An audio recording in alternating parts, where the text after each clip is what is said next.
Warning, censorship. Warning, censorship.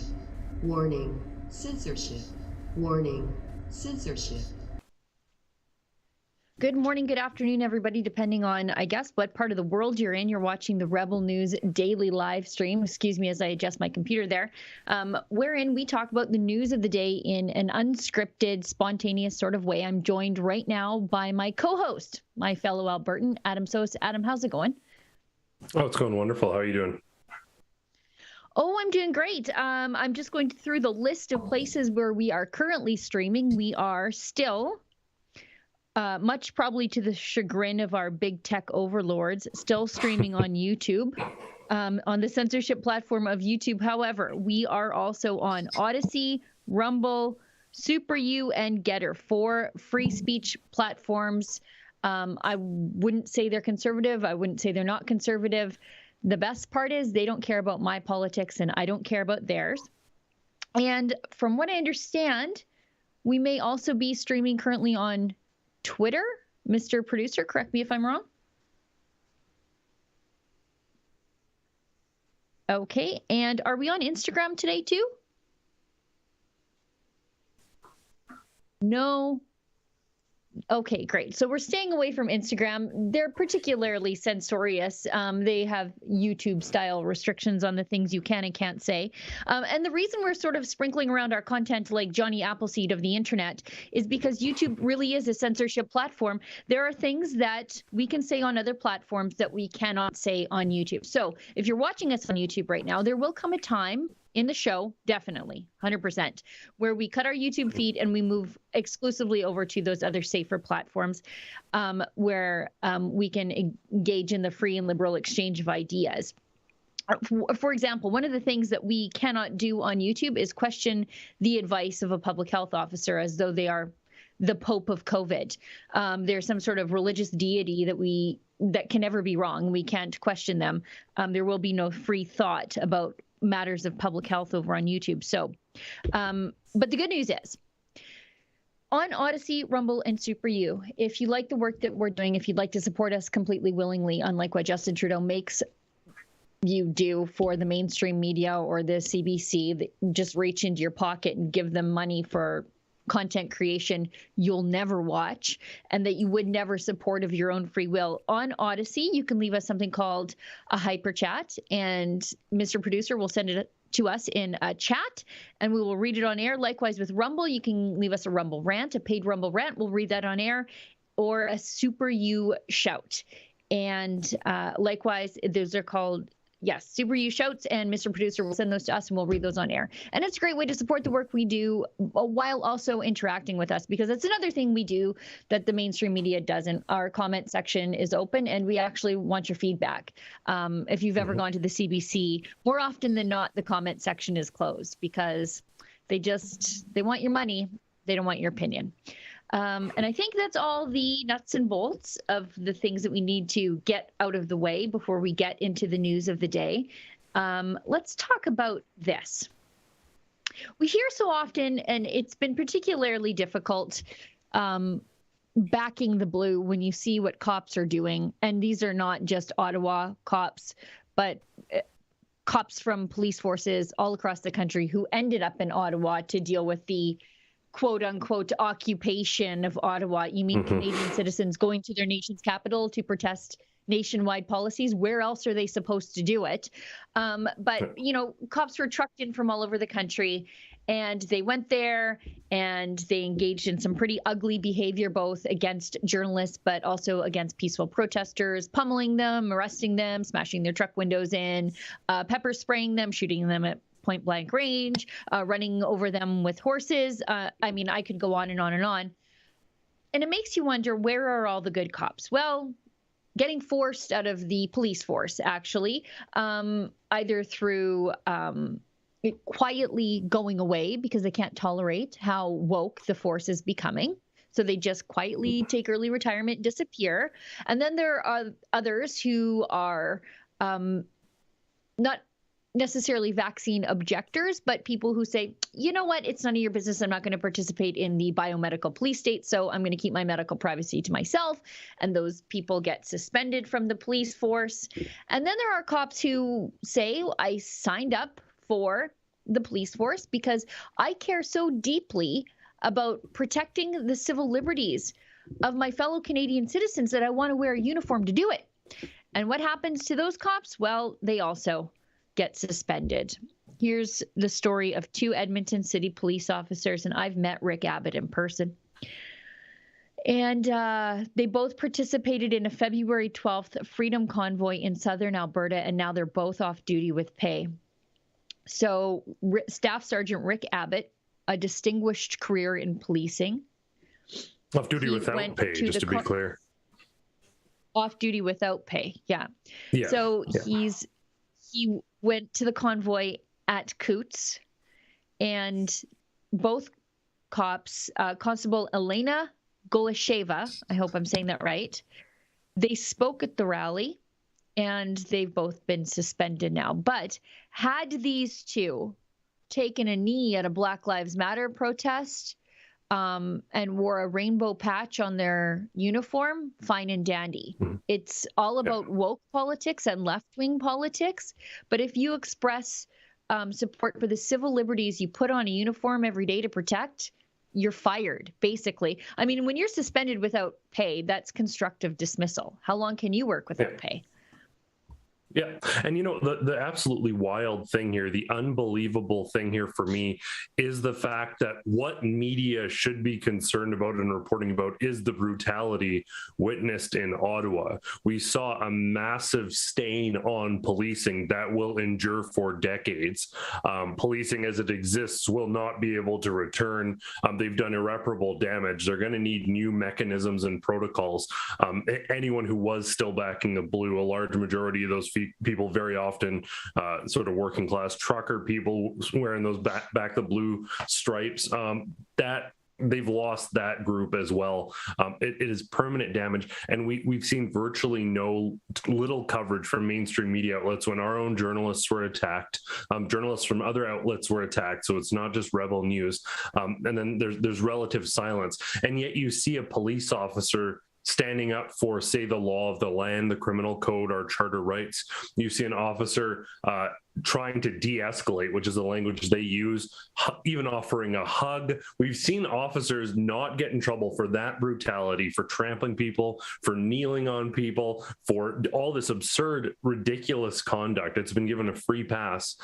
But if you dare give someone with a different perspective a hug, or if you dare in your own personal time show support to a very freedom and charter-oriented movement, well, then you're canceled. I'm going to even go to the point of saying this isn't even, we've almost lost the plot. It isn't even about woke ideologies anymore, because this is about sort of reinforcing whatever Justin Trudeau is saying at the moment. That's where these agents of the left, this is where they've wound up, because standing up against police brutality was a woke liberal talking point. It was one of the things they espoused. But no, they just don't want to get beaten up. I don't think they've ever actually, sorry to interrupt, I don't think they've ever actually been against police brutality. They just don't want to be on the receiving end of it. They're perfectly fine if the state uses political violence against their political enemies. That's perfectly fine. They just don't want to be on the receiving end of it. Well, and I'm also saying it's been one of their talking points is we need de-escalation. We need peaceful police. We need police to be properly trained or defunded. That has been their rhetoric and their language forever. And then the second we see, and don't get me wrong, there's corruption. We've seen extremely questionable things in the United States. I think on some levels, there is certainly within some police forces some racism. There's some very clear and apparent corruption within the RCMP. Some of these things we know they happen. We've seen questionable operations by RCMP forces where there was allegedly a large racist movement in Canada, but it turned out to mostly be RCMP officers. Cops. We've seen the Heritage Front. Google the Heritage Front, friends. Yeah. So this stuff happens, and calling for reform and stuff like that is fine. And sometimes there's questionable police shootings. But what happened in Canada, in Ottawa, looked like what is happening in Russia to protesters. Like the footage is interchangeable. And for suddenly all these people purportedly concerned about police brutality and violence, they're showing their true colors, the people professing to be anti-fascist, once the fascist strategies are being employed in their favor, which is what Justin Trudeau is doing, employing fascist strategies to destroy dissent. They're very happy about it. And they're saying, oh, well, I've literally seen Antifa people saying, well, ACAB, all cops are bastards, but at least they're beating up the truckers now. It's ridiculous. Well, and there's another layer here because, I've seen online these cops are being painted as anti-vaxxers. They're active duty police officers. They cannot be anti-vaxxers. They're probably triple vaccinated, these two, because they were employed by the EPS up until, I don't know, Friday. So they're not anti-vaxxers. They just can't bear to see their fellow Canadian citizens treated this way. And like so many of our institutions, policing, academia, politics, healthcare, I worry about the future of these institutions because the conscientious objectors, the people who are governed by their moral conscience, who see things in black and white and in ethical ways, those people are being shoved out the door. And normally those people are shuffled into positions of leadership. So what is the police system going to look like in Canada in 10 years when all the good ones who should have been shuffled into management were fired because they had good management qualities? Yeah, you look at the situation with the Ottawa police chief. We saw crime literally go down in Ottawa. What he wasn't willing to do is beat the crap out of, excuse my French, truckers, smash their windows, destroy their property. He wasn't willing to say violate our basic charter rights, violate the criminal code, because what we saw there was criminal. Some of the content, what happened to Alexa, and this is going to be fleshed out in court, but some of that conduct is criminal. None of that happened under the prior police chief. Don't get me wrong, people were honking, some people were upset, but on the scale of things, people being upset about honking and him not coming in with a SWAT team versus the escalation that occurred under the new police chief, it's an indicator of the way that things are going. Former Constable Brian Dennison was one of the first police officers. I've had a chance to speak with him, and I'm going to speak with him again about what happened in Ottawa. But the conscientious objectors, the one thing that I will say that is incredibly interesting is when we started covering these protests 2 years ago, there might be one or two police officers who'd kind of give us the nod, or when they had their mask on, they'd come up to us and kind of give you the elbow bump and say, good work, keep it up. After I interviewed Brian Dennison and then attended a rally, every single cop, barring the one or two exceptions who are giving you just the stink eye from a mile away, said, thank you, Adam. They came up to me and said, thank you, Adam. They rally behind this guy. And I think the unfortunate threshold is the truckers had the courage to do what they had to do to take that action. I think the sort of rank and file mentality, pseudo-military mentality within police forces, I think that probably at least half, if not more, are starting to say enough is enough. But then unfortunately, what we're seeing is those people, they aren't being called out to these rallies. We saw at Coots and Milk River, and I'm sure it was the case in Ottawa as well, they bust in and flew in out of area officers, out of area RCMP people, because the local people won't do that to their own people. And what does that tell you when they need to bring people in because the local officers are starting to say enough is enough? But there does need to be a unified response to this from police. And the fact that police chiefs are being thrown out because they're not enforcing military action at the behest of Prime Minister Justin Trudeau is ridiculous. And I think that's probably the principal indicator of the way things have gone wrong. To your point, there are good cops out there, but the leadership is corrupt. If there are good leaders, they're often being thrown out. People like Mark Neufeld, who have Pastor Artur Pawlowski behind bars for everything under the sun. This new police chief, who is a radical, and there must be legal action after all of this for what has happened to Alexa, these truckers, some of the wild things that have happened and continue to happen despite the Emergencies Act being dropped.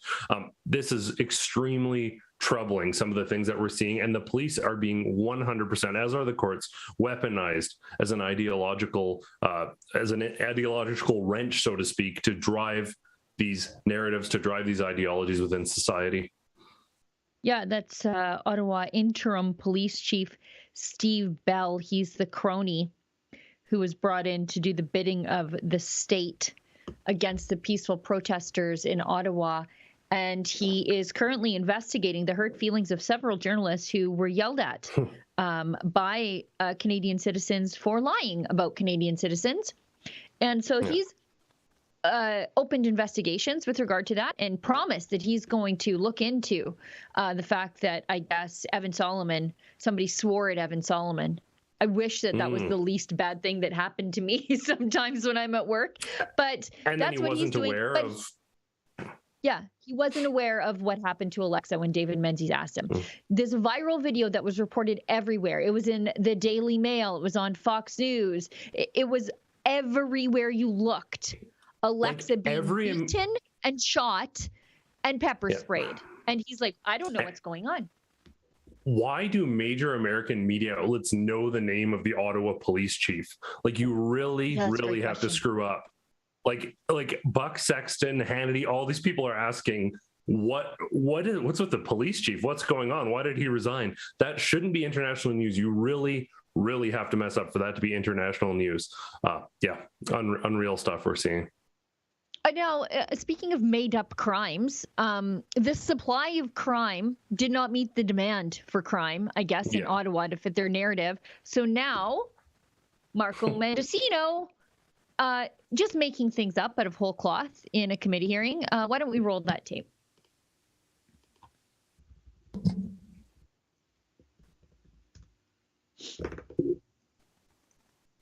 Okay. So Marco Mendocino, he is the Honorable Marco Mendocino. People tell me that he is a reputable individual, but I'm not quite sure he is.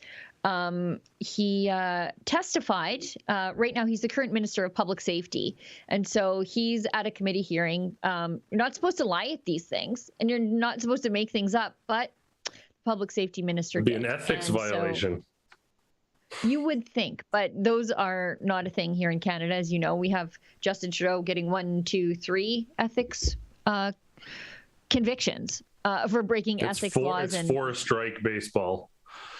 Right. So let's roll this, because this is really something else. Like, I just don't understand how you could be saying on one hand, there's all these strong ties and this is a national emergency for public safety. And I walked every day by these protests. It just doesn't really add up at all. Minister, Dancho, sorry, just 10 seconds, Minister. Well, I would say first, it's not an insinuation. We got the advice from our law enforcement that we'd met the threshold. And secondly, Ms. Dancho, I just can't believe you put us in danger in that way, respectfully, Ms. Dancho, like, there were Ottawans who were subjected to intimidation, harassment, threats of rape. I mean, and those were all supported by how could we have possibly been allowed to walk by that every day? Harassment, threats of rape. No one's in jail for threatening rape. They're in jail for counseling to commit mischief, which, again, I reiterate, is telling somebody else to be annoying in public.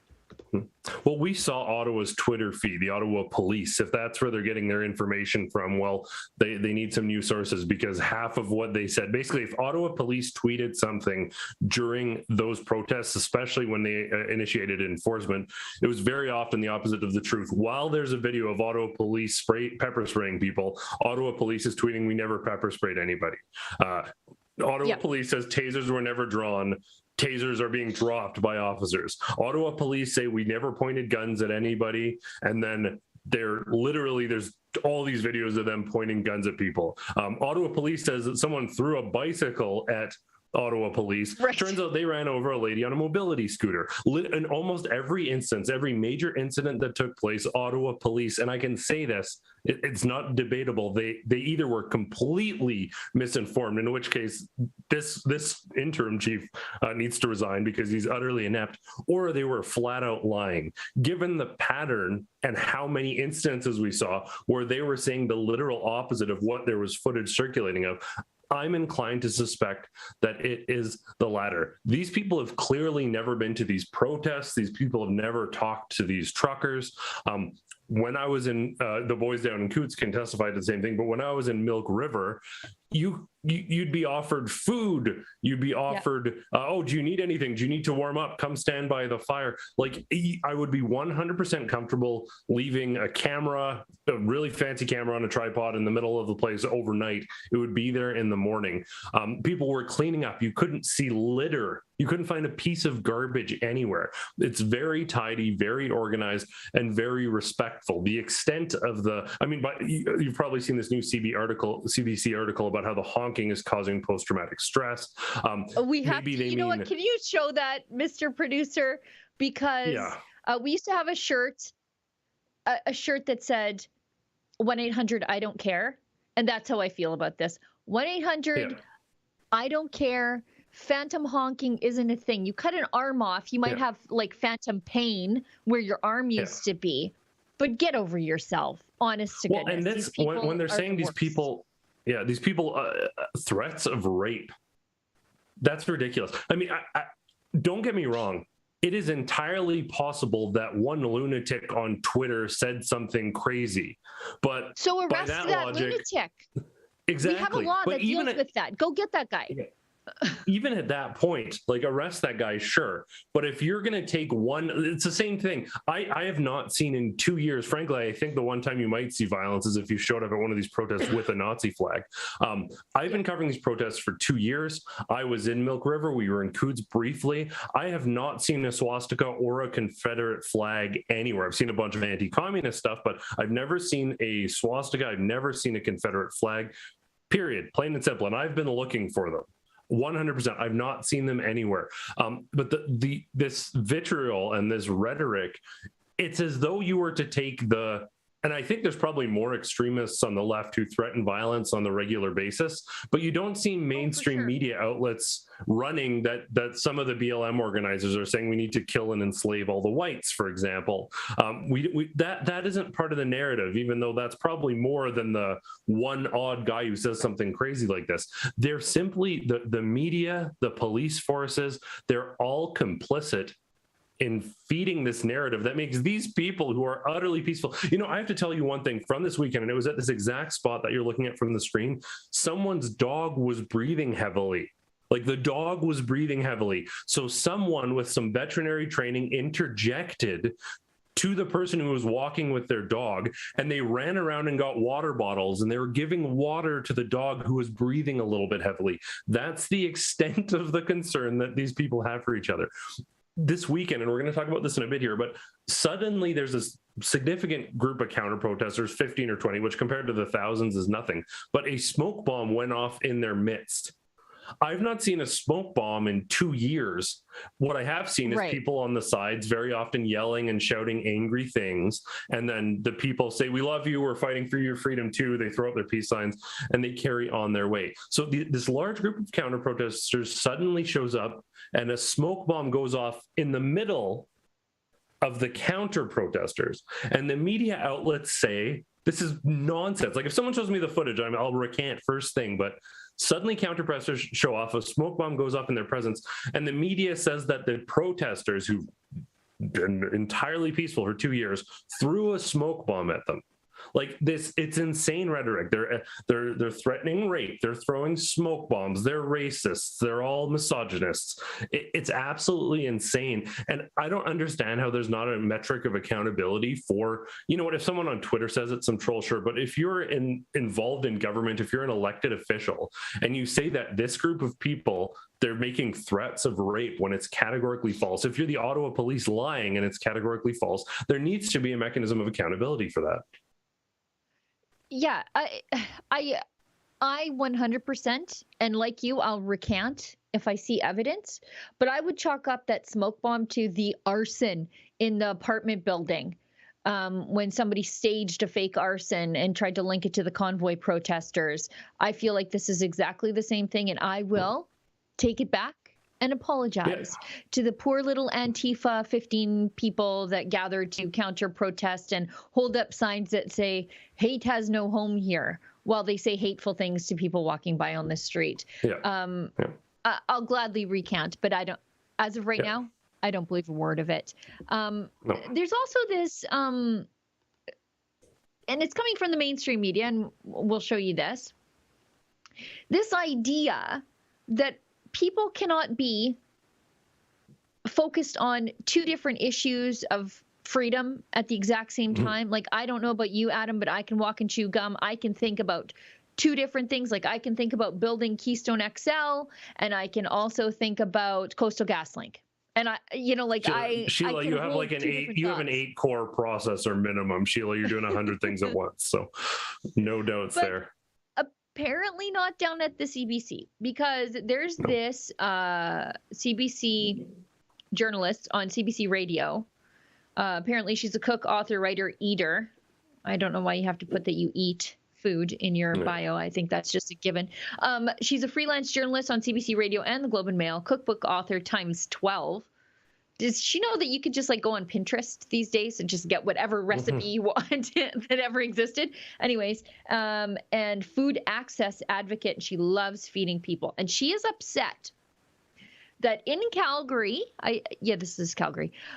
She says it's unbelievable that some Canadians are still rallying and calling for freedom while an actual war started by an actual dictator ravages Ukraine. And even after mandates have been lifted, truly unreal. Yeah. So you can't be concerned that you can't travel domestically within your own country without participating in the biomedical police state. You can't be concerned that some of your fellow Canadian citizens are not yet free in their own provinces, that still have vaccine passports, that still have forced masking, that little kids in some provinces still have to wear masks. You can't care about this because Putin? What the hell kind of argument is that you can't hold two ideas at the same time in your head? Is there something wrong with that? Maybe she's not eating enough protein. Have we thought about that? Well, and she, like, the wild thing is she said, oh, they're violent. She retweeted the person through the smoke bomb. And I literally replied, well, I've been covering these for 2 years, these protests. There's never been any violence whatsoever, effectively. Like, I've never seen any violence whatsoever. But the fact is, people's lives have been destroyed. It's nice that in your CBC contract, government-funded job, you get to stay at home and live your normal life. But the fact is, some people who were willing... The laptop avocado toast class. Yeah. Some people were willing to get vaccinated. I've interviewed people, and the amount of people, the progressive talking points are falling apart here. First off, comparative trauma is something that is not at all espoused by the left, by progressives. If one person is experiencing a trauma and another person is experiencing a trauma, you don't have to compare them to say one is worse or the other. These are the same applies. These are the same people who are investigating mean words against journalists. Yes. Yeah. It's so there's this insane double standard. No, 100%. They 100% are the same people, but there's this insane double standard where, like, oh, well, if you had some childhood trauma, or you're a survivor of, you're a child soldier, let's say, or you're dealing with something, let's say, Me Too related, or you're dealing, like, we don't compare those traumas. Everyone's going through their own process. This is probably pretty good. This is pretty healthy, that we don't need to say, well, what you're going through doesn't really matter because something else is happening here. But then suddenly you apply it to the global stage, and these people, their stories don't matter. And this is what I said to her. I said, they matter. And I think the reason that she blocked me ultimately is, one, progressives don't like to engage in dialogue, but two, I ultimately called her out for not caring about a marginalized community right now. And I actually care about these people, unlike so many of these ivory tower elite progressive folks, media outlets who haven't been affected at all by COVID or COVID restrictions. I actually talk to the people whose lives have been destroyed. And I've talked to people who got the first jab, had a vicious, so they had no anti-vaccine mentality whatsoever. They had a violent reaction, and doctors told them, you cannot get another vaccine, you may die. I've talked to people who, with the same story. So this is, I'm thinking one person particularly, but this is a common story. I've talked to at least 20 people. The one person had this extreme reaction, medically documented. They had been working from home for 12 years. They worked for WestJet, working from home for 12 years, never intersected with anybody else. They were talking with WestJet, figuring out what they could do to ensure they kept working. And the last thing they heard from WestJet was, we're going to figure out a solution for you. You did everything you could. Well, a couple of weeks later, they hadn't heard anything. They logged into their account. and for their benefits, and it said terminated. They didn't even get a call. Thousands of people have had that experience, whether for medical or religious reasons. They were unable to be vaccinated, and they have been excluded from society, marginalized categorically. And this isn't some sort of, well, there's an underlying issue or there's some underlying racism. This is overt marginalization of a group by the government actively. And people there attending these protests, many of them vaccinated, are saying enough is enough. We're not going to sit idly by while our Canadian brothers and sisters suffer at the hands of an unruly government and medical bureaucracy that gives no regard to the rights of individuals and has completely set aside the Charter of Rights and Freedoms. So people are gathering in a movement that is unprecedented in Canadian history. We have seen thousands of people week after week. If you calculate the man hours, it is categorically unprecedented in the history of Canada, this movement. These people are not risking their jobs. They aren't gathering every weekend. They aren't standing in solidarity with those people who have broken down mid-interview, and I've had to hug so that they could get through the rest of the interview because their lives have been destroyed. These people aren't doing this because they're, and I'm going to quote her, because they're ass hats, as she called them. They're doing this because they're Canadians. You're the one who's lost touch of what it means to be Canadian. You're the one who's lost track and lost touch with caring for those marginalized and outed communities. These people, along with the truckers, along with those police officers who are doing the right thing and are being shown the road, they're the ones showing their Canadian colors. And for the first time in a long time, I'm hearing people at these rallies say they're proud to be Canadian. And it's not because of Justin Trudeau. It's not because of that Ottawa police chief who's laying the hammer down. It's because of these people who are standing in solidarity no matter the cost. I've got a message for Julie Van Rosendaal if she's hate watching, and I'm sure she is, because I'm sure they pay people at the CBC to watch us to make sure that we don't say anything controversial. But Julie, if you're watching, next time, instead of being a coward standing across the street bad-mouthing people, why don't you walk across the street and ask them why they're standing there? Hear their stories instead of bashing them like a coward from across the street and writing them off and making bigoted assumptions about why they're there. And by her own logic, we should drop any investigation into the mean words said to Evan Solomon by protesters in Ottawa because Putin, because what's happening in Ukraine, because everything hinges on Ukraine. We're not supposed to care about the wrongs that happen here, according to her. All things are, you know, all things considered, we have to go with the balance of what's the worst thing, and we can only care about that thing. And so if she wants it that way, let's dance, Julie, because then I don't want to hear a single word about somebody sent me a mean tweet on Twitter, which is probably exactly what she's doing, complaining behind that block about you. Yeah, well, and it is so sad to see how far these people, these are like, you expect nonsense like this from progressive activists, but lots of these people she works for the CBC. You're repeating yourself. So she is a progressive activist, exactly. But so many people who are meant to be sort of sensible, center-grounded people have become radical militant ideologues, and it is absolutely shocking. The core of this, though, the reason why these people can only focus on one issue, to your point, is because they aren't human beings with feelings on these issues. What they are is marketing firms. They're virtue signaling, and the current issue of the day is their brand. That's what this comes down to. Because if you genuinely were concerned for the people of the Ukraine and for civil liberties in Canada, you'd focus on things at different times, but they would still all weigh heavy on your heart. And this is a time in the world that weighs heavy on the hearts of many. But I think for these people, I don't think issues weigh too heavily on their heart for many of them, because all they're doing is, what's the latest thing that I'm supposed to be commenting on? You can go back, and I can mark this. Look at some of these ongoing persistent voices and see if they ever have an original thought that isn't what Justin Trudeau's telling them to say. These people, when Justin Trudeau was ranting about mandates, it was all mandates. Now Justin Trudeau's talking about the Ukraine. All they talk about is the Ukraine. These people stopped talking about COVID the second Justin Trudeau did. They were manic about it while Justin Trudeau was talking about it. A day later, we only talk about this because this is what Justin Trudeau is talking about. They don't care about these issues. They care about looking like they care about the current issue of the day. I don't doubt that they see, instead of creating the news that's trending. They go look at what's trending and then they comment on it. Speaking of people pretending to care, how's that for a segue, Adam? Nice. BC Premier Hogan, he said, John Horgan, excuse me, he said that, and this is echoing something that our former energy minister here in Alberta once said, just go to BC. Just, you know, you don't have a job in Alberta, just go to BC. We'll just destroy the oil industry in Alberta. And if you need a job, you can just get on a bus and go to BC. Well, now John Horgan says that gas prices getting you down, just get on the bus.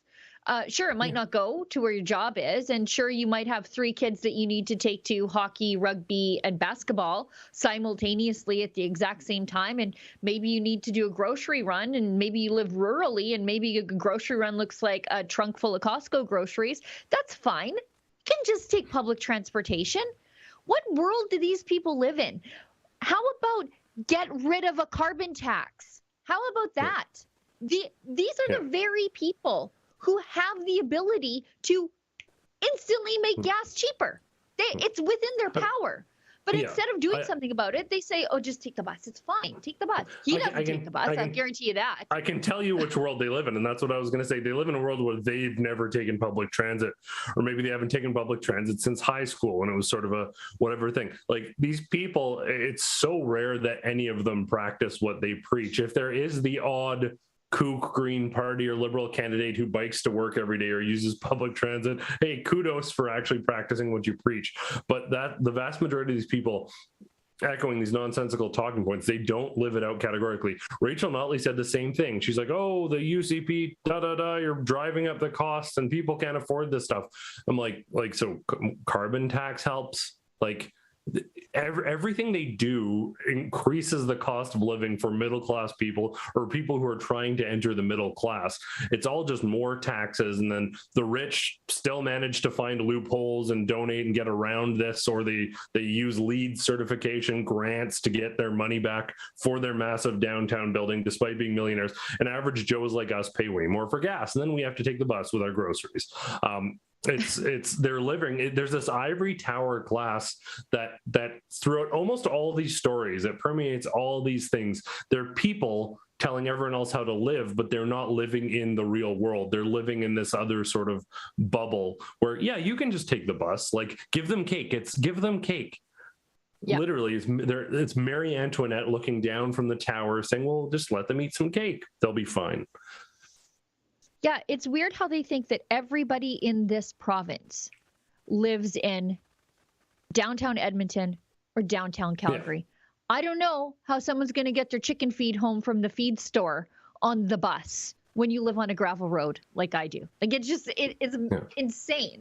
And you know, BC is pretty spread out once you get outside of the, you know, the lower mainland. It's pretty spread out. Yeah. Well, I think the underlying issue with this is, like, these cities like Vancouver and Calgary, not the people in them, but the elected officials, they want to pretend these cities are New York City and Sao Paulo, where there is such a dense and I've been to these cities, so I can speak to it. There's such a dense population and traffic is so bad that there's a train every 30 seconds and it literally goes, and the train goes within walking distance of everything. So you can get anywhere faster. They go to the airport, they go absolutely everywhere because everything is so dense and there's so many people that for relatively cheap, you throw in $1, it's so much cheaper down there. You throw in $1 or less and there's so many people participating in it that it works. And it's this like sort of organic pulsating network within the city. That's how people get around.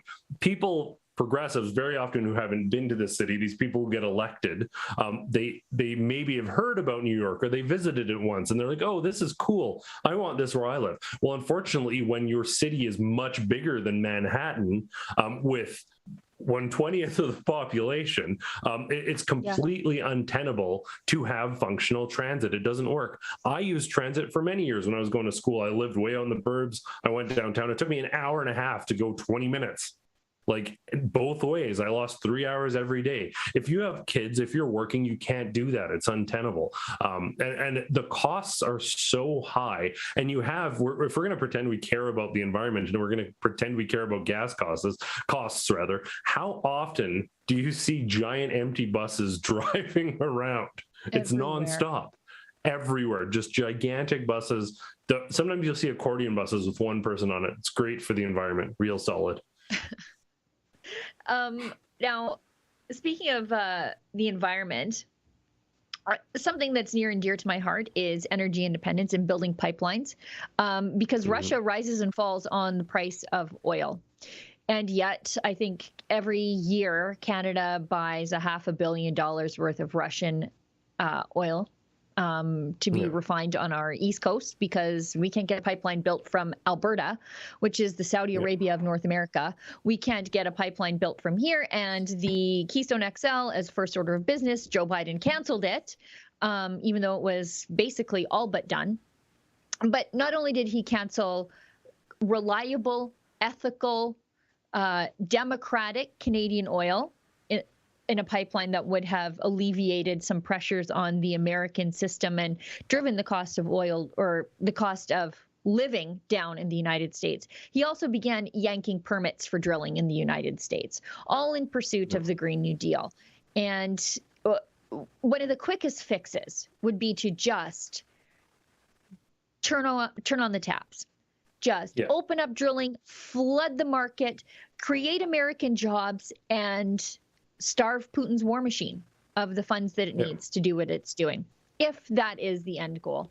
But we have spokesperson Jen Psaki telling us what they plan to do when somebody asked her, hey, you know that pipeline from Alberta that's just like basically done, you just have a little this much left to do and we could just do it, and you guys would have reliable oil that isn't Russian? Because actually, I think I saw today, it was like 700,000, I think, around that, barrels of oil per day the United States gets from Russia. Now, Keystone XL, 830,000 barrels of oil from Alberta. We could fill it every day, every single day, all day long.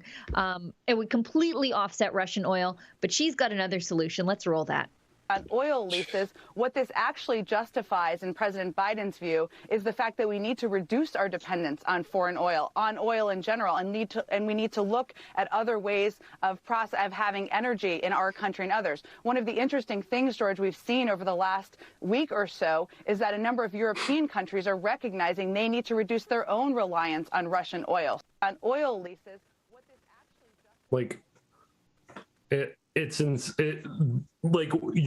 the question is effectively, you keep giving money to Putin's war machine, and her response is, well, like, we need to go green. Like the cognitive going dissonance, green is how. Sorry, go ahead, please. No. Just the cognitive dissonance of Biden's principal concerns right now are the war in Ukraine, supply demand issues, and gas prices. You just put the little bit of pipe in, and almost all of your, like, the heaviest sanction you can impose is just being like, we're buying Canadian oil instead because it's ethical. But this underlying, and it's no longer conspiratorial, but the World Economic Forum stuff, the George Soros stuff, Trudeau, what makes sense for Canada, what makes sense for Canadian jobs is to get a pipeline. We need oil. Ontario uses a ton of oil. They need it from somewhere. Piping it out from Alberta is the logical solution. They won't do it. Biden's principal issues would all be resolved by piping oil down. They won't do it. They continue to buy Saudi and Russian oil when the pipeline is right here and it would resolve all of these problems. It's completely irrational, and it is categorically ideologically driven. It's like being like a low-level employee, and you know there's a better way to do something, but your boss just said you can't do that one thing. You can do anything you want. It can be irrational, but you can't do this one thing even though it's the best solution. That's what they've been told by their bosses. Well, and pursuing more green energy is exactly how you got in this mess in the first place. Germany. Yeah. Germany, I think, gets 40% of their natural gas from Russia's Gazprom, which enriches the Russian war machine. And that's why, when they kicked Russia off the SWIFT payment system, the monetary exchange, they didn't put fossil fuels like gas and oil into that because it would be catastrophic to Germany, because Germany said we need to go green, so we're stopping coal. But Germany also needs to fuel its economy and heat homes. So where are they going to get their energy from? Certainly not from wind turbines, certainly not from solar panels. They had to get natural gas, and they could get it from Russia. And so this pursuing green energy is exactly what gave Russia the power to do what they're doing now. And so what does the Biden administration say? You know what? We need to do more of that. These are the dumbest people that have ever run the free world ever. And I'm including Jimmy Carter in that assessment. And like her response, like she's the like media response person, and she defers to broken, nonsensical talking points worse than Justin Trudeau does. Like that response is categorically embarrassing. And it's not only that she could have very easily said in ambiguous terms, like, but they're so ideologically driven. She could have said in very ambiguous terms, like, we are exploring alternative possibilities, and we absolutely no longer want to fund Russia's war machine, but we are facing supply demand. She could have said some ambiguous political speak like that and kind of moved on. But no, she had to get in that, well, we need solar panels to defeat Putin talking point, which is just absolute nonsense and doesn't do anything to alleviate this. Ultimately, the other thing too is so many of the sanctions, obviously they're hurting Putin. Obviously, they're hurting Russia. Some would argue that they're pushing Russia to become more extreme, because with the pushback they're experiencing in the Ukraine, they thought this would be over overnight. That's not the case. They're now being devastated financially. Some are arguing they're being radicalized. But the fact is, none of these sanctions, they all go to undermine the economic situation, but none of them directly help the people of the Ukraine who are suffering. They're arbitrary sanctions against a class of Russian citizens, but they don't do anything to interfere with the front lines other than make a point and impose some financial sanctions on Russia. But they don't do anything right on that front line. Yeah. Now, we do have a petition that we will eventually deliver to the American consulate in Calgary, in the heart of oil and gas country, at buildkeystoneXL.com. It's a real simple fix. It'll offset every single barrel of Russian oil that comes into the United States by finishing that one very nearly complete pipeline. It will create American jobs, it will create Canadian jobs, and it will benefit the safety and security of the free world. And yet, they're hung up on solar panels. But anyway, if you want to sign that petition, just go to buildkeystoneXL.com, and myself, or maybe Adam, we'll mosey on down to the American consulate and hand deliver your signatures to the American consulate there to send the American administration a message. Right there. 10,000 signatures. Let's get to that 15,000 right away. If everyone on stream who hasn't already signed that petition goes and signs right now, we're on all these platforms, share it with a friend, we can get a ton of signatures on there. If we could get 100,000 signatures, that would be incredible. So go sign that right away, folks. Least you can do. Yeah. I mean, if you care about Ukraine, sign it. If you don't care about Ukraine, but you care about energy security, sign it. If you care about American jobs, sign it. If you care about Canadian jobs, sign it. If you care about the safety and security of the free world, if you do, sign it for spite. I do a lot of things for spite. Just sign it for spite. We have one last thing that we should talk about before we get to chats. I didn't even check to see if we have chats rolling in, but it is Pastor Art Pawlowski. Adam, can you give us an update on the situation there? Because it is grim. Tomorrow here in Alberta, basically all the restrictions are being lifted. No masks in public. Our vaccine passport went away 2 weeks ago. The gathering limits are being lifted, and yet Pastor Art Pawlowski languishes in jail. So why don't you give us an update?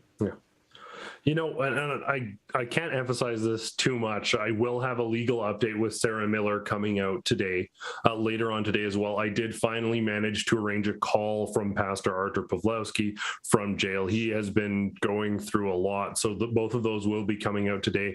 But I spoke with some of our legal counsels trying to see if anyone in Canadian history had been persecuted to the extent of Pastor Artur Pawlowski. We couldn't come up with anyone. He is very likely one of the most persecuted men in the history of Canada. 100% certainly under COVID-19. No one has spent more time in jail. No one has endured quite what he has endured, despite other pastors being arrested. Heartbreaking, absolutely devastating what's happening to him and his family. He is, by every metric, a political prisoner.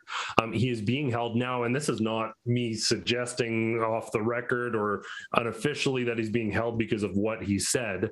The predominant charges against him now are for what he said. They keep adding new charges. They keep bringing up charges from a year and a half ago where the Crown is now providing more. They're providing, as Sarah says, their best evidence on that case. They are absolutely dogpiling charges on Pastor Artur Pawlowski. And I want to remind you, whatever you think about Pastor Artur Pawlowski, he'll be the first person to say, well, in person, he's very sort of calm and civil. His preaching style is not for everyone, not by any stretch of the imagination. But Pastor Artur Pawlowski nearly lost his son. When his son was born, they said his son was not going to survive. They said his son was not going to make it. And Pastor Artur at this time, not a pastor, said, listen, God, if you save my son, I will give the rest of my life to you no matter what. That he made that promise. So he is utterly persistent that he will feed the homeless, that he will open his church to everyone, no matter the cost, because that's a commitment that he made. He wants to be left alone and he wants to do those things. But for daring to feed the homeless, I understand in contravention of COVID guidelines, but for feeding the homeless and opening the church, he's now been in jail for weeks. And this is his 5th arrest and his 3rd incarceration for committing the heinous crimes of feeding the homeless and of opening his church. Per his legal counsel. And speaking out against the government, which is your right as a Canadian citizen to do so. Well, and the latest charge stems from, and to be clear, the truckers who were blockading the Coutts border were not charged under Critical Infrastructure Defense Act. They weren't charged. Pastor Artur Pawlowski was there for one afternoon and preached to them and said, stand by your convictions and hold the line. Those were his words. He was just encouraging them and preaching them. They charged him, and they're basically pegging the whole thing on him as though he's the one who was critical in organizing all this. He went for one afternoon. So for speaking against the government, for criticizing the government, he is being held as a political prisoner in Alberta. That is the case. That is the situation. He's been held in isolation.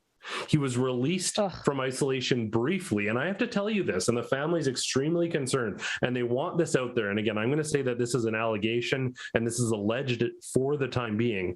But some of the other inmates that were stuck with him, he was put in a cell with inmates and allowed into general population. They came to him unprovoked. They're sharing this with us.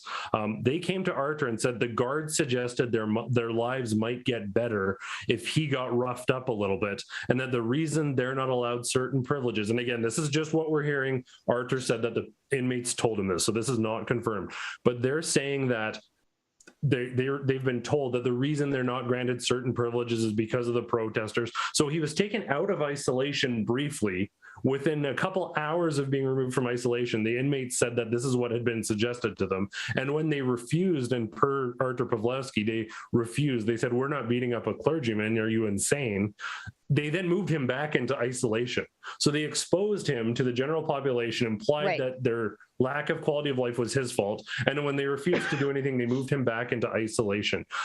He has been struggling. He was fasting for a while. He is eating now because they were trying to make it seem as though he was making a political point and needed to be committed because he wasn't eating. So he's back to eating now, but he has been suffering. He misses his family dearly, as you can imagine. He's very much alone, but he's serving as a pastor to these people. One of the guys, even, he was teaching him some self-defense, he relayed to us, because Pastor Artur has a long history of self-defense. But the man has been through so much over 2 years. His family has been through so much. And all of it stems ultimately from what Sarah Miller says at most should have been $1,000 ticket.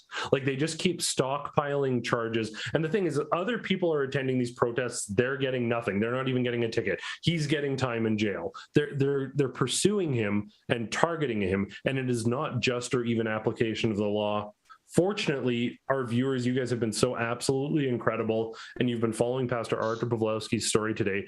Do continue to watch today, because we will have 2 videos coming out, the full breakdown of all the charges right from the get-go from COVID-19 on Pastor Artur Pawlowski, since Sarah Miller of JSS Barristers has been protecting him, but also the call from Pastor Artur Pawlowski. But thanks to your generous donations, Pastor Artur, he isn't being bullied around, and he isn't unable to afford an exceptional lawyer. He has a team working for him, a team working to get him out some exceptional lawyers, and all of that is only possible. He couldn't have fought this fight alone. He says that all the time. Thanks to your donations at saveartur.com.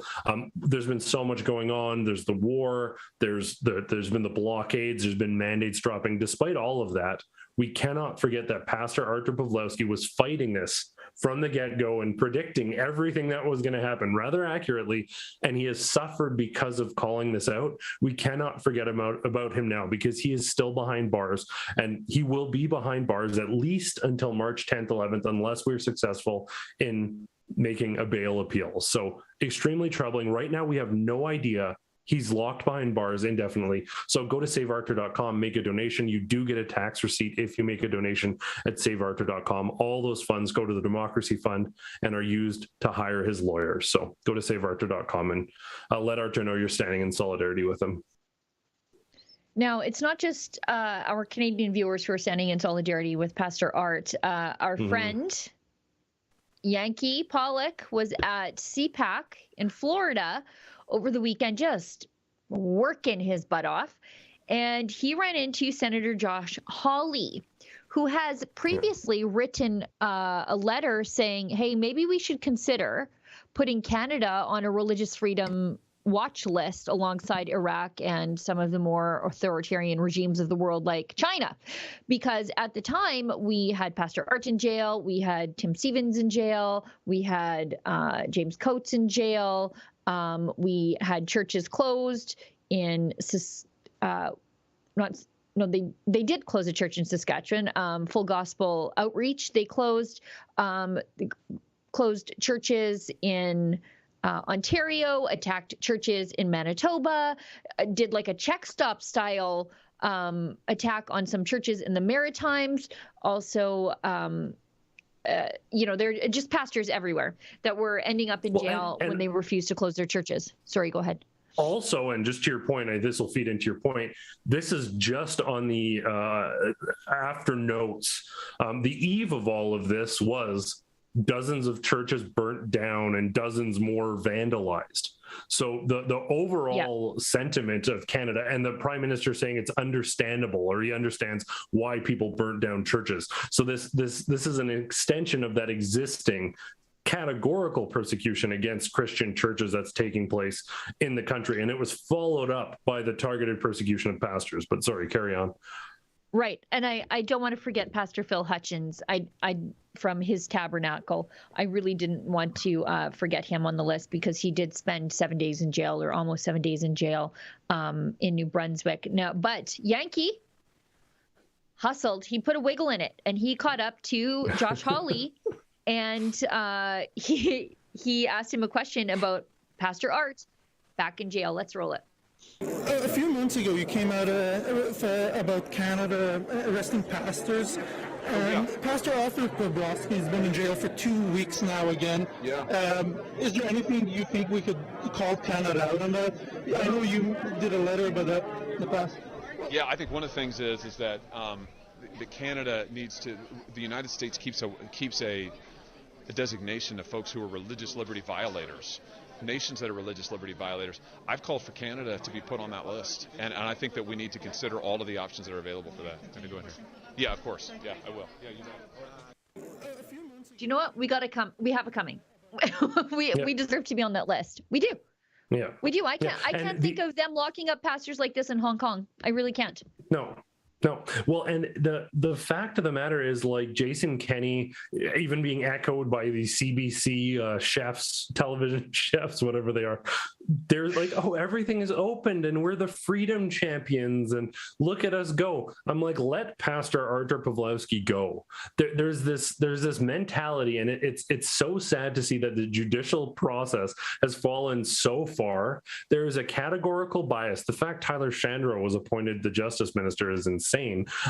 But these people, it's a disgrace, a categorical disgrace. And I do have a comment coming from Pastor Artur Pawlowski on that as well. But their conduct is categorically disgraceful.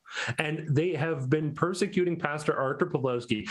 Just if you hate Pastor Artur, if you're one of the hate viewers who are watching this, just stop for a second and objectively think about what he actually did. Just stop and think about the actual actions of Pastor Artur Pawlowski and ask yourself, should he be the most persecuted man throughout COVID-19 and certainly potentially throughout Canadian history as an individual for feeding the homeless and opening his church to people in need? This is ridiculous. Jason Kenney and these other people don't get to pretend like everything's honky-dory. Like we said, people have not got their jobs back. People's lives have been ruined. And Pastor Artur Pawlowski still sits behind bars. This thing is far from done and over with just because the majority of the restrictions are being dropped coming up this week. It's not done. No.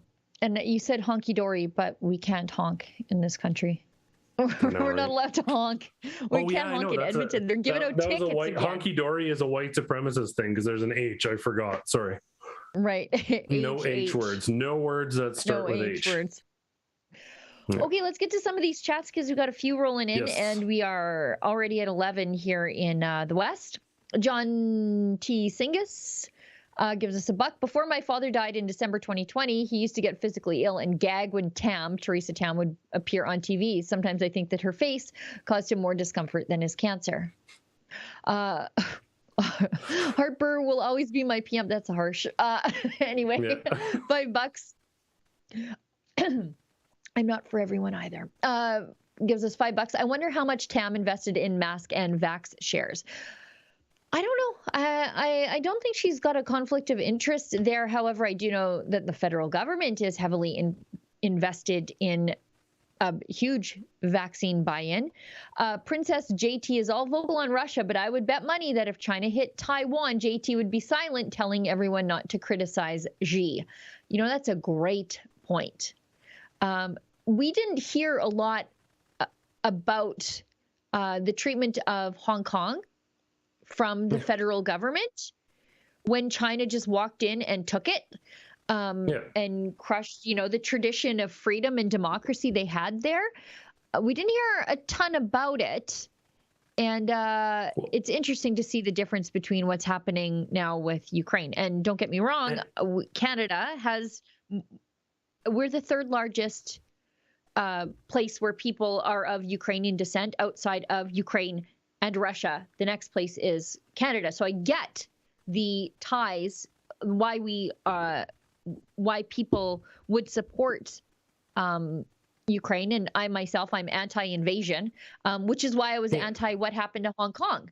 But we didn't hear a lot from the feds on that, did we?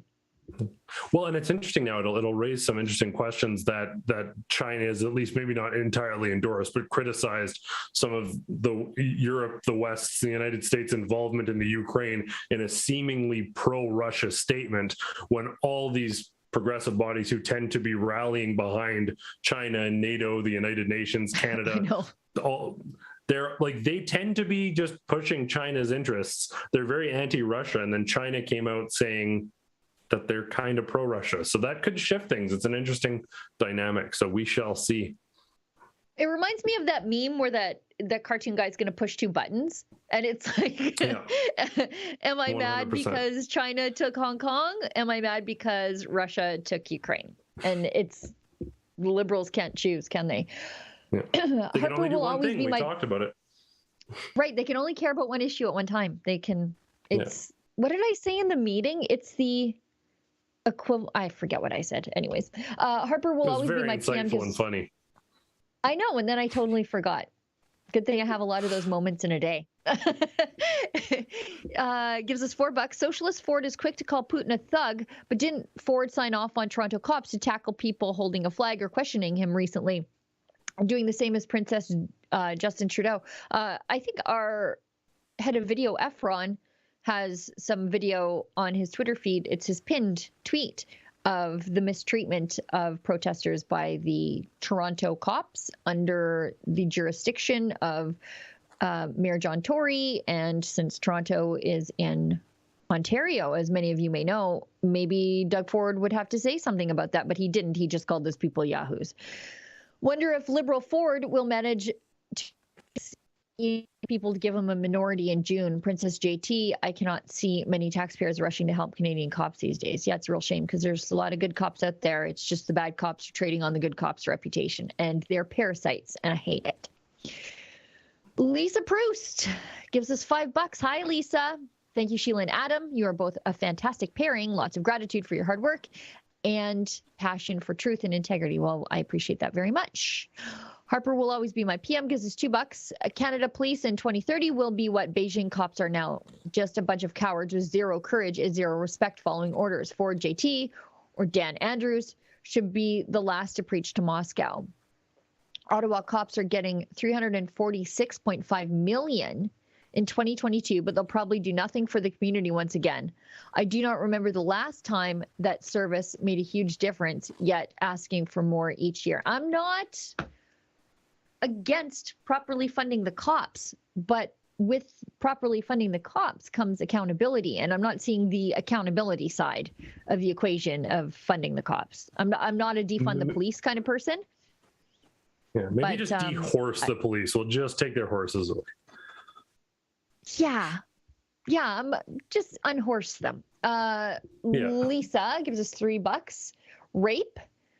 Haven't you insulted the truckers enough? I love the truckers forever. Thank you, Rebel, for always reporting in the most objective way. Oh, Lisa, I'm definitely not objective, but I appreciate that anyways. But I'm honest. And as we've covered, you guys know I'm entirely objective. Yeah, Adam's the and objective. As we've covered, entirely objective on all matters, always to the T. I'm a raging conservative. Yep. B. Bappas gives us $1. The House of Commons has passed Bill S-233 and is now before the Senate to come up with a framework for implementation. Okay, we'll have to look into that. King 7734 gives us $1. Hold on, you just went on about cops coming from all over. Ever think that it was one of those cops who pepper sprayed and not Ottawa cops? I think it was we know it was mostly RCMP who were coming in. Yeah, and again, when we were criticizing Ottawa the cops, mounted unit. They're under the direction of the Ottawa police chief. So when the cops came from all over the country, they ended up under the direction of the Ottawa police chief. So they are de facto Ottawa police at the time. But we do know the tramplers are Toronto mounted unit cops. Okay, Harper will always be my PM, gives us $1. I was talking to my mate about his weekend with the NYPD and calls he did in 3 nights. He joked that most Canadian cops are probably too scared to spend time with the New York PD as they act tough on unarmed truckers. Lisa says, Sheila, what do you have against avocado toast? I don't have anything against avocado toast. Actually, I really like avocados, and I plan to eat them all before I start Lent because I have 2 bags of them upstairs, and I fast for Lent, so I got to get all the bacon and avocado out of the house before it causes me undue temptation. You're invited to my home for one with pink champagne anytime. It's delicious. I just think the people who pay too much money to smear an oily vegetable, or maybe it's a fruit, on toast have no right lecturing people who wear coveralls for a living about freedom. That's all. And what it means to live your life and work hard and be left alone. Enmark gives us $1. I've seen the anti-protests set off the smoke bombs. I was 12 feet away from it on Saturday. Shout out to AD. Well, there you go. Yeah. Very good. I'm not surprised. That was our immediate thought because we were at the back of the march and we saw smoke go off to the side of the march. And our immediate thought, I was with Sid, and we're like, well, what did someone do to the march? The thought never even crossed our heads that someone in the march did this. It's who did this. Yeah. B. Bappas gives us $1. Saskatoon City Council is openly refusing to lift mandates and restrictions. You know what? Edmonton City Council has agreed to the same thing. They're not lifting the mask mandate. I'm not altogether clear why. I guess they set their own target for what daily coronavirus infections have to be. So I guess all the bedroom communities and suburbs, thank you for your business, because that's where it's all going to go. And so if I were an Edmonton business owner, I would be raising holy hell about this, because all of your staff and customers, you're going to have people who want to work in the bedroom communities, and there are a ton of them in the Edmonton area, and people are going to do their shopping there. Like when Edmonton and Sherwood Park are they're divided by a highway. Tell me how that's science. But you could just go across the highway and live your life free. But Amarjeet Sohi, the mayor of Edmonton, is Justin Trudeau's former natural resources minister, can get a pipeline bill if his life depended on it.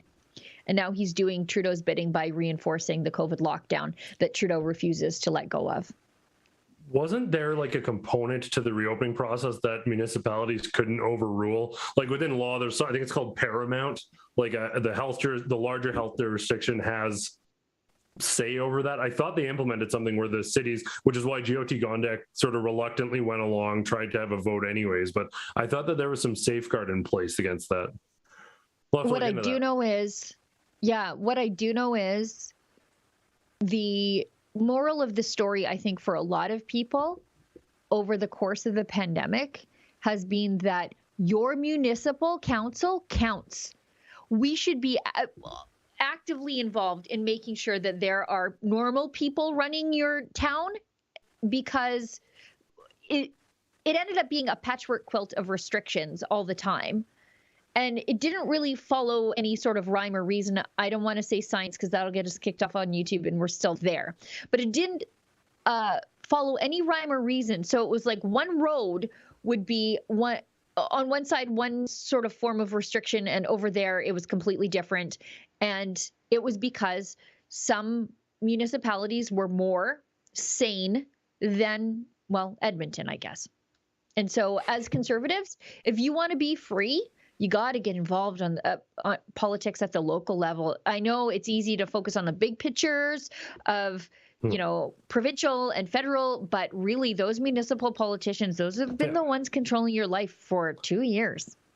Well, and I think progressive activists recognize that people aren't as engaged on a municipal level. So they're pushing and spending hard in those municipal areas. And that's why you can see an entirely conservative province where they're largely conservative province where the two city hubs have extremely progressive mayors. It's because they launched concerted efforts within those areas to garner that power. So good point, Sheila. Get involved on that level as well. Thank you. Harper will always be my PM, gives us $1, makes an excellent point.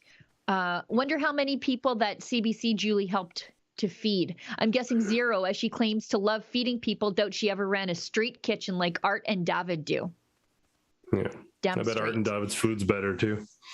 AMT60 gives us $1. Doctors are lying about vax exemptions. I know someone who got the first jab because of a work mandate, and the doctor initially said his medical problems were from the vax. Doctors refused to write an exemption. Doctors are being bullied all over the place by their governing bodies. They're threatened with having their careers ruined. So there's that too. Annalisa 1964 gives us $10. I know I say this all the time. Now, Annalisa is a true believer, actually. Big David Menzies fan. Big David Menzies fan. She says, I know I say this all the time, but I love the Rebel. I'm happy I'm home today where my internet works and I can watch the show and give a donation. Keep up the awesome work. Well, thanks so much. Slaves to the New Age gives us $1. I was at the protest in Calgary on Saturday, and it was the counter-protesters that lit the smoke bomb. I had the footage of it on my phone. The smoke made me sick. If you have that, can you send it to me? Yeah. Adam at rebelnews.com. Adam at rebelnews.com. Send it to Adam. Let's debunk this. Yeah. Harper will always be my PM. Gives us $1. What's happening in Ukraine is unfortunate but not surprising, as the U.S. and Canada are just weak. Leaders list jokes in their current state. Can't see Putin seeing Joe or Justin as a threat to get in his way. That's exactly why he did it. That's why he took Crimea in 2014 when Joe Biden was VP.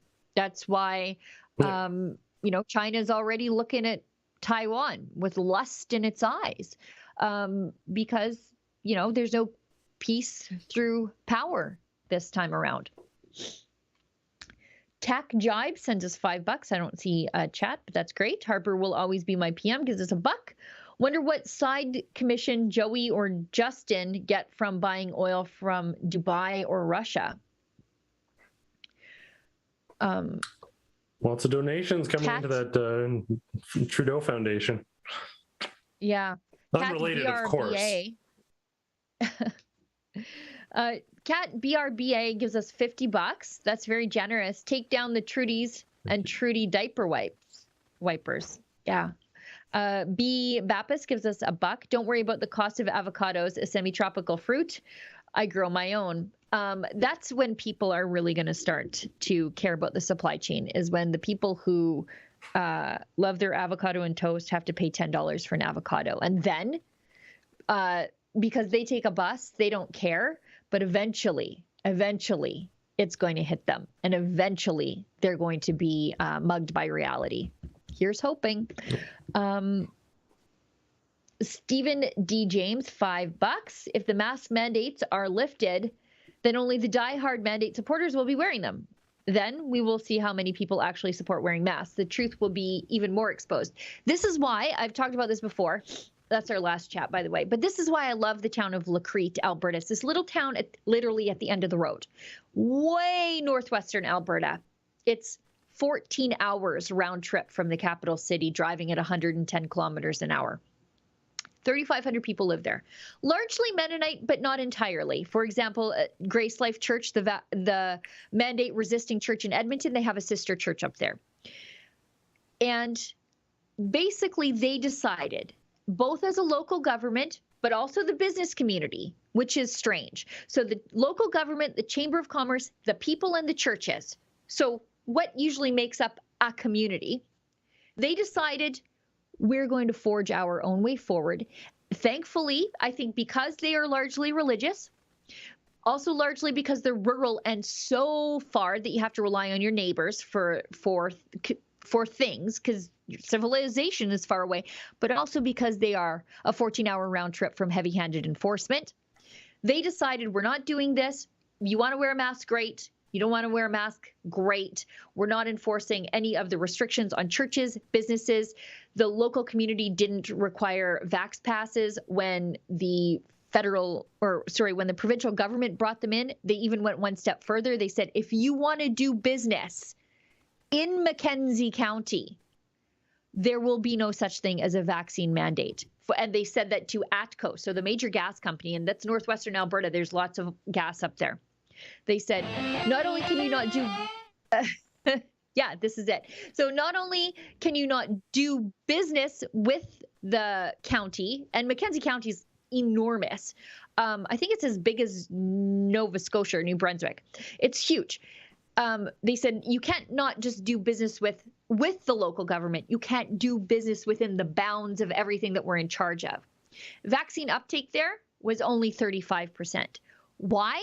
Because that's what vaccine uptake looks like without coercion from the government, without being able to go about your everyday life, go for dinner, go to the gym, go play sports, go to work. They took all of that out, and that's what vaccine uptake would really mean without coercion.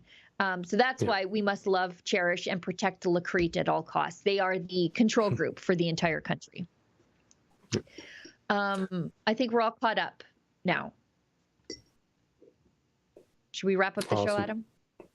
No, I'll just sit here for a while. Let's just sit here and stare at each other.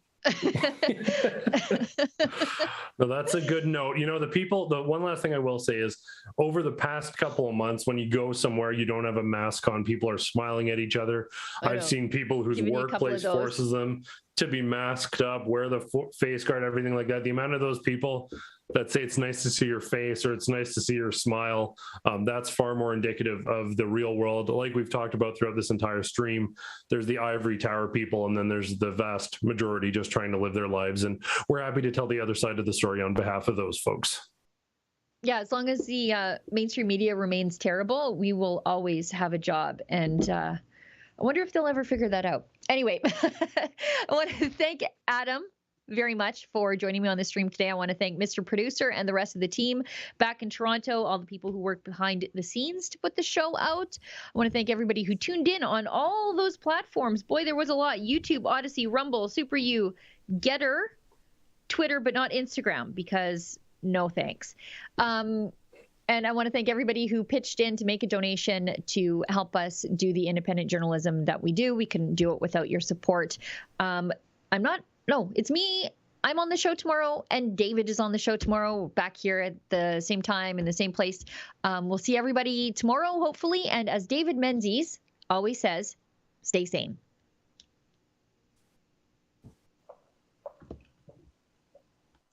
Thank you very much for that introduction. Honored guests, ladies and gentlemen, friends, our beautiful European continent is facing the rise of a new empire. An empire ruled by bureaucrats in Brussels, with the proud capitals of our nation states reduced to little more than administrative centers for the provinces of the European Union. Before I continue, I would like to thank the organizers of this conference, for creating an international podium during which politicians, scholars, and those with a love for sovereignty can discuss the superiority of our nation states over the bureaucracy of Brussels. A place where we can share ideas for the future and try to build a network of parties that respect the diversity of cultures and languages in Europe while passionately defending their own. A place for those of us who understand that in the European context, one size fits none. One only has to visit the buildings of power of the European Union in Brussels to understand what is at stake. The buildings lack any aesthetics, have no discernible identity, no soul, and no beauty. This is intentional. And it's also symbolic for the ultimate goal of the European Union, to strip nation states of their unique histories, of their languages, and of their cultures, to uproot citizens from any sense of home in order to erase any sentiment that our sovereignty is worth fighting for. Local identities are to be replaced with a contrived hegemonic narrative of a European identity founded on the imagined superiority of the EU over nation states in providing peace, safety, and a stable future. However, this pipe dream of a singular European identity comes at a price. And it is up to the citizens of our once proud nation states to decide whether it is a price that we are willing to pay. We need to decide whether we are going to abandon hope and leave, or whether we are ready to dig a trench and fight for liberty in Europe. For the price that the EU is asking of us is our freedom. While a hegemonic European identity might still take years to achieve and to forge, the speed of the centralization of power to Brussels has increased at a rapid pace over the past 2 years under the guise of a so-called pandemic. A narrow window of opportunity, as it was called by Klaus Schwab of the World Economic Forum, an organization that has been under the increasing influence of the Chinese Communist Party and that is seeking to roll out a neo-communist agenda across the world through its Great Reset. Under the guise of a contrived and permanent state of crisis, like COVID and climate change, it seeks a total transfer of power from citizens to a technocratic elite. It seeks a world in which the state will monitor and control every aspect of their citizens' lives. It is a world without democracy, a world without privacy. For the EU, this pandemic was an opportunity, the perfect excuse to enact a plan in line with the Great Reset, a plan that they had been working on for many years. It is the European digital identity, a step towards superseding the national governments in defending the interests of citizens into a European whole. In response to this pandemic, and under the guise of purportedly protecting the safety of their citizens, the European Union rolled out the European Green Pass and individual member states to QR codes. Only with this code, in some countries, that was only obtainable through vaccination, were citizens allowed to take part in social life. But as it turned out, these QR codes had little to no effect on stopping the transmission of COVID-19. So why were countries holding on to these QR codes if it was not in the interest of public health? The European Council answered this question themselves, and they said that the design of the Green Pass was merely a first version of what will become a complete digital wallet. In the next few months, they will be working with member states to further roll out this app. The European Green Pass has therefore been little more than a first step to developing a European digital ID. But what exactly is this digital ID? Now, a digital identity document is a central location for storing all kinds of personal data, which can be used by governments and companies and can trace every internet user to only one person. This means the end of online anonymity. And this is also the loss of privacy. It means that every payment, every comment, every tweet, and even your medical details can be linked to you as a person. It also means that companies can set conditions for access to their services based on this data. The Green Pass and the QR codes, which were implemented in countries across Europe, gave you access to social life only if you were vaccinated, or, as happened more recently, if you have received the booster shot. Your freedom, therefore, depended on your compliance, on your good behavior. But this system is not new, and it already exists in China. Not only did we import their lockdowns, we are now also bringing the Chinese social credit system to Europe. Depending on their good behavior, and therefore their social credit score, Chinese citizens have access to things like public transport and restaurants. Their score also determines whether they can go on holiday or not, and which facilities they have access to. However, behavior considered to be bad by the state is punished by denying access to such things. Even their social contacts can influence whether the government deems them to be good or bad citizens. China is, of course, much further ahead in the implementation of this system. Yet experts warn that a digital ID will make a similar social credit system possible in Europe. You only have to look at the European Green Deal to understand that a personal carbon dioxide budget linked to your digital ID is a likely scenario in Europe. It will decide whether you can still buy meat, or how far you can travel by plane or by car, depending on how much of your budget you have left. This is a terrifying mechanism of control that forces compliance of citizens. But now that countries across Europe are almost uniformly letting go of strict COVID measures and are putting the controversial QR codes on hold, the EU is rolling out the European Digital ID.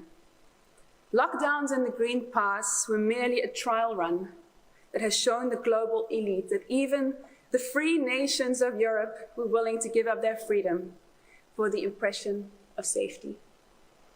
It was never about COVID. It was about setting up a permanent digital infrastructure for a central digital identity. Under the pretense of public health, we are being herded towards a terrifying system of control that will mean an end to our individual freedoms as we have come to know them.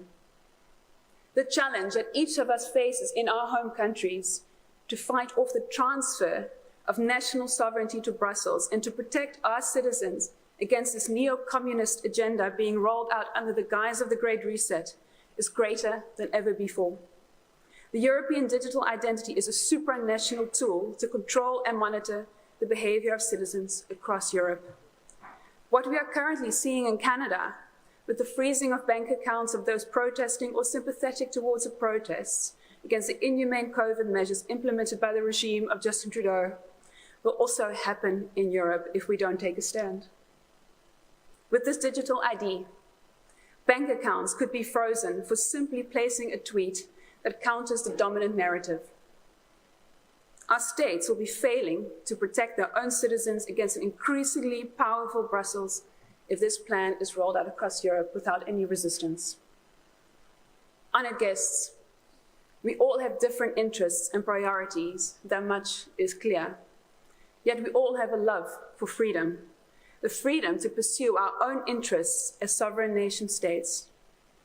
We also seek to protect the interests of our citizens and their individual liberties against a bureaucratic elite that seeks to reduce the diversity of European nations into a controllable, homogeneous mess. All in the name of control, all in the name of the Great Reset. Let us ensure that we resist this globalist agenda in Europe, that we stand firm to protect the sovereignty of our nation state and protect our citizens. This is our duty as freedom-loving parties. And I wish you all strength and steadfastness as we enter an era of rapid change and constantly changing narratives that seek to confuse and dislodge. Stay true to your principles and your nations. Stay true to defending liberty. Thank you.